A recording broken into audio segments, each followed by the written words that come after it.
मंडली, भारत माता शिव शक्ति अवतार। ओम नमः शिवाय। भारत माता शिव शक्ति अवतार। आज है 22/8/2024। रिवाइज डेट है 27/5/64। लाडले बच्चे, अब फिर तुम ब्रह्मांड के मालिक बनते हो, फिर विश्व के मालिक बनने वाले हो। यह याद स्थायी रखनी है तो तुमको खुशी का पारा भी बहुत चढ़ेगा। गीत है जाग सजनिया जाग। ओम नमः शिवाय। बच्चों ने गीत सुना और बुद्धि में बैठा। साजन कहो या बाबा कहो, उनको पतियों का पति क्यों कहा जाता है? अंग्रेजी में ब्राइड्स भी कहते हैं, साजन को ब्राइड ग्रूम भी कहते हैं। वह है निराकारी साजन। यहाँ साकारी साजन की कोई बात ही नहीं। निराकार साजन को भी सजनी तो जरूर चाहिए, नहीं तो निराकार साजन सजनी बिगर रचना कैसे करे? बच्चे जानते हैं वह निराकार किस सजनी द्वारा रचना रचते हैं। बच्चे अच्छी रीति जानते हैं वह परम पिता परमात्मा इसमें प्रवेश कर सबको जगा रहे हैं। नवयुग कहा जाता है सतयुग को, पुराना युग कहा जाता है कलह युग को। तुम बच्चों को अनुभव हो रहा है बरोबर नवयुग अर्थात सतयुग सचखंड में जाने के लिए हम यहाँ आए हैं। ज्ञान सागर पास रिफ्रेश होने, सन्मुख धारणा करने। तुम बच्चों को सन्मुख में जितना मजा आता है उतना सेंटर वालों को मुरली पढ़ने में मजा नहीं आएगा। तुम बच्चे अब सन्मुख हो और सेंटर वाले थोड़ी दूर हैं। याद करते हैं इस समय शिव बाबा बॉम्बे में हैं अथवा मधुबन में हैं। यह अभी समझाया है। हर एक की आत्मा रथी है। इस रथ का साकार शरीर को रथ कहा जाता है। आत्मा रथी अपना अपना पाठ बजा रही है। यह बातें सन्यासी आदि कोई भी नहीं जानते, तुम बच्चे ही जानते हो। हमारी आत्मा रथी है और है तो आत्मा ना। परम पिता कहे फिर परम आत्मा माना परमात्मा कहा जाता है। वह सदैव परे ते परे रहने वाला है। भगवान को जब याद करते हैं तो नजर जरूर ऊपर ही जाएगी। ओ परम पिता परमात्मा रहम करो। अपने को पता है कि वह ऊपर में रहने वाला बाप है। अब अपने मुकर्रर किए रथ में आए हैं। कहते हैं कल्प कल्प में इसमें रथी बनता हूँ, क्योंकि इस ब्रह्मा मुख द्वारा ब्राह्मण कुल स्थापना करना है। अगर कृष्ण के तन में आए तो फिर दैवी कुल हो जाए, सतयुग की बात हो जाए।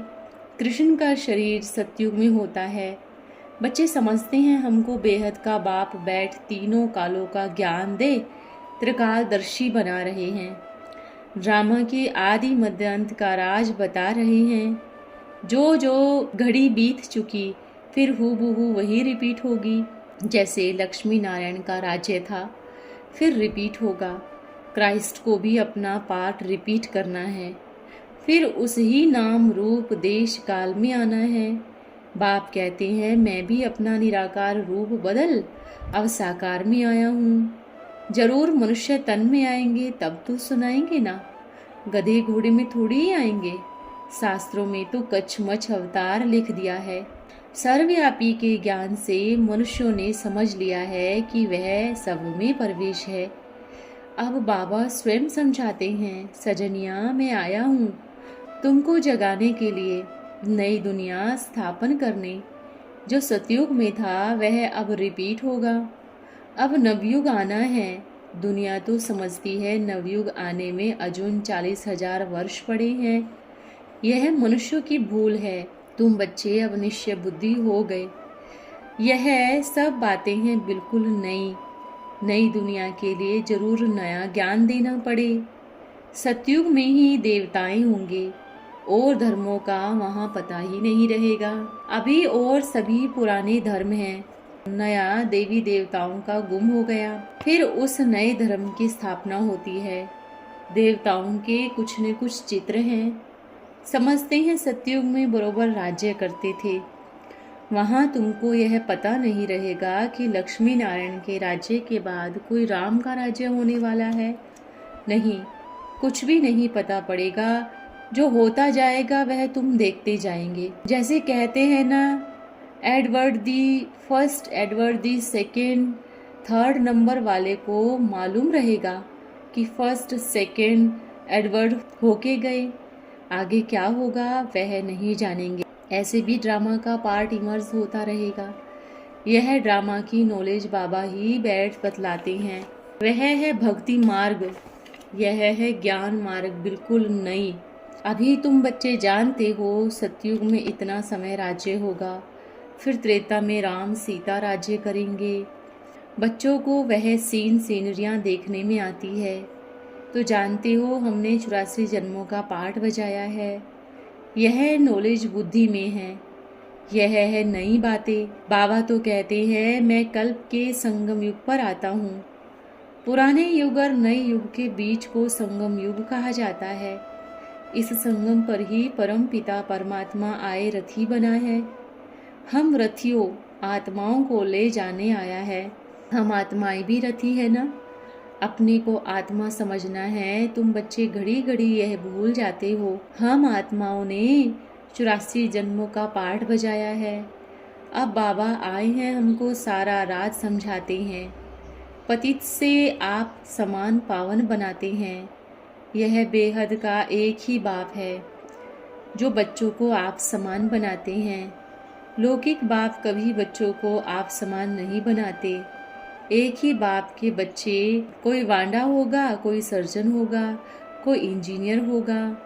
यहाँ ऐसे नहीं। यहाँ तो तुम सब मनुष्य से देवता बनते हो। तुम तो बैरिस्टर, सर्जन आदि नहीं बनते हो। जानते हो परम पिता परमात्मा हमको पढ़ाते हैं, जिससे हम पढ़कर हम सो देवता बनते हैं।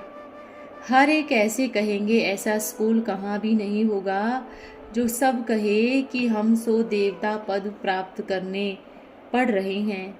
दिन प्रतिदिन वृद्धि को पाते रहेंगे, फिर मकान भी वृद्धि को पाते जाएंगे। बच्चों का प्रभाव निकलेगा तो फिर बहुत बुलाएंगे, यहाँ आए हमको मनुष्य से देवता बनने राजयोग सिखलाओ।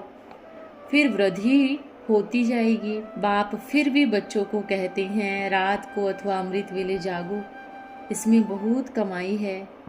मनुष्य तो बहुत कमाई करने के शौकीन होते हैं। उनको रात को भी ग्राहक मिल जाते हैं तो जागते हैं। मनुष्यों को संपत्ति 24 घंटे मिलती जाए तो अपनी नींद भी फिटा देते हैं। कमाई में फिर नींद आती ही नहीं। कमाई नहीं होती तो उबासी नींद आदि आती है। कमाई में बड़ी खुशी होती है। पैसा बढ़ाने का ही मनुष्य प्रयत्न करते हैं कि हम सुखी रहें। बाकी पेट तो एक ही रोटी खाता है। जास्ती खाने से तो और ही बीमार पड़ जाएंगे। पेट एक पाव रोटी मांगता है।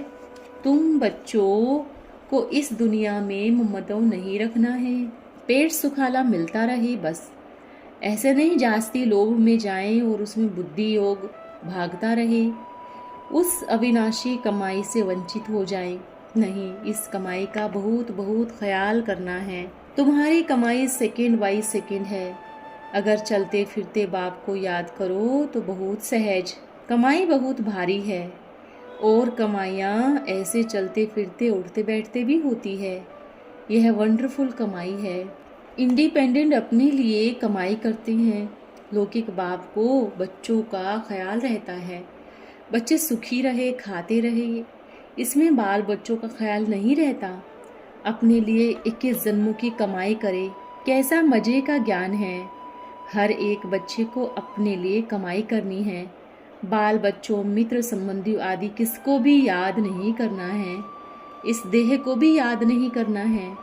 बाबा को भले इस देह में आना पड़ता है, परंतु है तो देही अभिमानी ना।